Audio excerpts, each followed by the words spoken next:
नमस्कार दोस्तों, आज हम प्रारूप समिति के बारे में अध्ययन करेंगे और हम प्रारूप समिति की वीडियो को नमस्कार दोस्तों, मैं सौरभ आप सबके बीच एक बार फिर से पॉलिटी बुक को लेकर आ गया हूं। और अब हम अभी तक हमने पिछले अध्यायों में कुछ समितियों को पढ़ा था, लेकिन उन समितियों में सबसे महत्वपूर्ण समिति है प्रारूप समिति। प्रारूप समितियों का आज हम अध्ययन करेंगे और हम बताएंगे इसमें कितने मेंबर थे, कौन इसके अध्यक्ष है, ये समिति कितनी महत्वपूर्ण है। ये समिति एग्ज़ाम में बहुत ही बार पूछी गई और बहुत ही इम्पोर्टेंट समिति है। तो प्रारूप समिति संविधान सभा की समिति सभी समितियों में सबसे ज़्यादा महत्वपूर्ण समिति थी प्रारूप समिति। इसका गठन 29 अगस्त 1947 को हुआ। ये नए संविधान का प्रारूप तैयार करने के लिए की थी, जिसके अंतर्गत 7 सदस्य थे। इसके अध्यक्ष थे doctor P R Ambedkar, N Gopal Swami Ayyangar, Alladi Krishna Swami Iyer, doctor K M Munshi, Syed Mohammad Saadulla, N Madhavrao. इन्होंने पीएल मित्र की जगह ली, जिनके स्वास्थ्य कारणों के कारण ये त्यागपत्र दे दिया। टी कृष्णमाचारी सन 1948 में टीपी खेतान की मृत्यु के बाद जगह ली। समितियों पर विचार करने का प्रारूप समिति ने संविधान का पहला प्रारूप तैयार किया था। इसे फरवरी 1948 में प्रकाशित किया गया। भारत के लोगों को इस प्रारूप पर चर्चा करने और संशोधन प्रस्ताव देने के लिए 8 माह का समय दिया गया। लोगों की शिकायत, आलोचनाओं और सुझावों के परिप्रेक्ष्य में प्रारूप समिति दूसरा प्रारूप तैयार किया, जिसे अक्टूबर 1948 में प्रकाशित किया गया।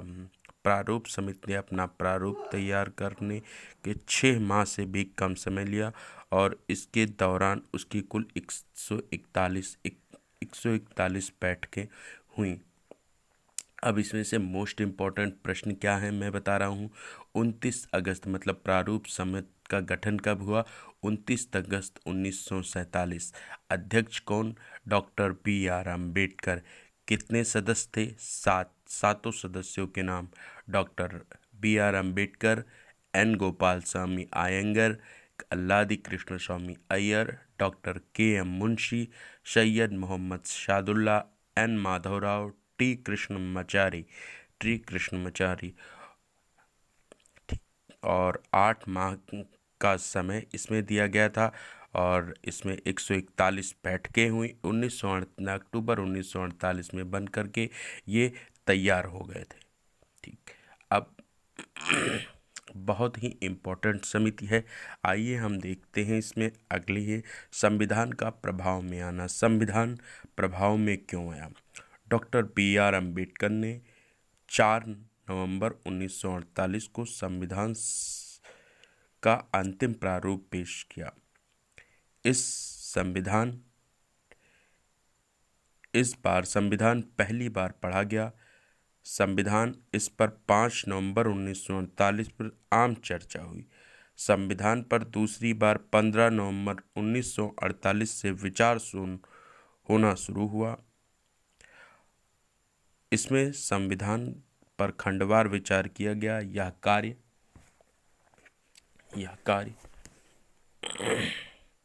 17 नवंबर 1949 तक चला। इस अवधि में कम से कम 7,653 संशोधन प्रस्ताव आए, जिनमें ये वास्तव में 2,473 पर ही सभा में चर्चा हुई। संविधान सभा पर तीसरी बार 14 नवंबर 1949 में विचार होना शुरू हुआ।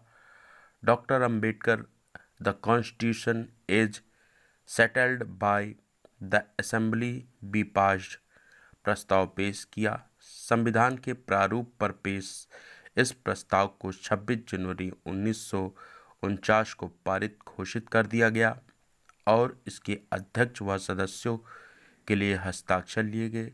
सभा के कुल 299 सदस्यों में से उस दिन केवल 284 सदस्य उपस्थित थे, जिन्होंने संविधान सभा पर हस्ताक्षर किए।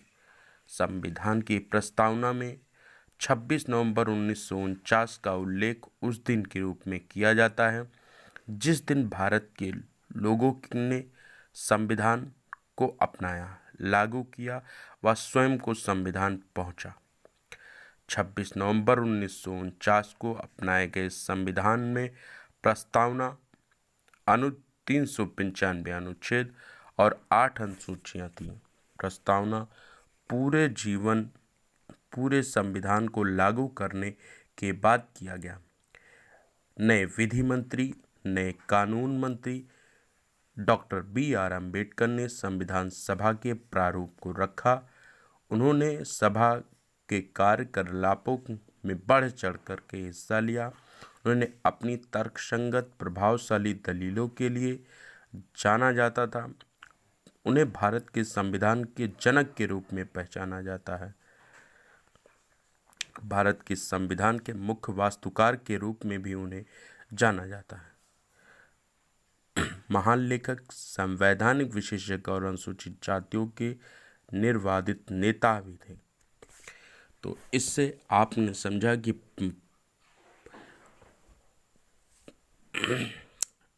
संविधान सभा कब प्रभाव में आई। 4 नवंबर 1948 को, 15 नवंबर 1948 में इसमें पहला विचार हुआ। दूसरी बैठक इसमें 17 नवंबर 1949 को हुई और तीसरी बैठक 14 नवंबर 1949 को हुई।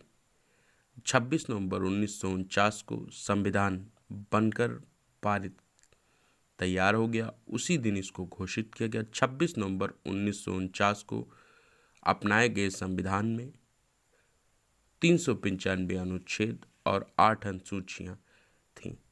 धन्यवाद। इसके बाद हम अगले चैप्टर में आगे हम इसको पढ़ेंगे। धन्यवाद।